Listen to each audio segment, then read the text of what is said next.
শ্রী শ্রী ঠাকুর মহারাজ প্রবর্তিত নিয়ম পঞ্চকের একটি নিয়ম হল বিভাগীয় আশ্রমে সাহায্য দান। ঠাকুর বলেছেন, প্রত্যেক শিষ্য ভক্তকেই নিজ নিজ বিভাগীয় বা জেলা আশ্রমে মাসিক বা বার্ষিক সাহায্য দিতে হবে। গৃহী ও ত্যাগী উভয়ের কল্যাণের জন্যই আশ্রম প্রতিষ্ঠা। গৃহীরা দেবে অর্থ, আর এর বিনিময়ে আশ্রমবাসীরা দেবে পরমার্থ।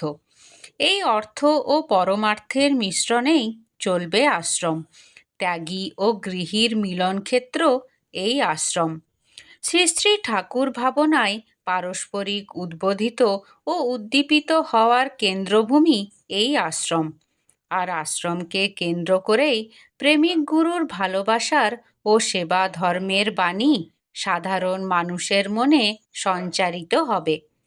সমাজস্থ নরনারীকে ভ্রাতা ভগ্নী জ্ঞানে জড়িয়ে ধরা, শোক তাপগ্রস্তকে সান্ত্বনা দান, রোগীর শুশ্রূষা করা, দৈব দুর্বিপাকে দুস্থ মানুষের উপর ভরসার ছায়া বিস্তার করা আশ্রমিকদের অবশ্য করণীয়। আর এ কর্তব্যের অর্থ যোগান দেওয়ার দায় গৃহীদের। এই করণীয়ই হল ব্যাপক অর্থে নরনারায়ণের সেবা।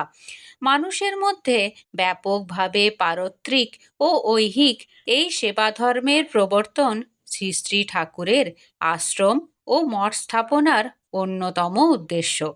এই নরনারায়ণের সেবাই শাস্ত্র কথিত নৃযজ্ঞ। এই নৃযজ্ঞ বা সমাজসেবা সম্পাদনের মধ্য দিয়েই সমাজের কাছে আমাদের যে সামাজিক ঋণ তার কিছুটা পরিশোধের চেষ্টা করা যায়। শ্রী শ্রী ঠাকুরের আশ্রমসমূহকে সমাজের মঙ্গলকর কাজে বাঁচিয়ে রাখার এই প্রয়োজনীয়তার আর্থিক দায় ও দায়িত্ব গৃহী ভক্ত সমাজের।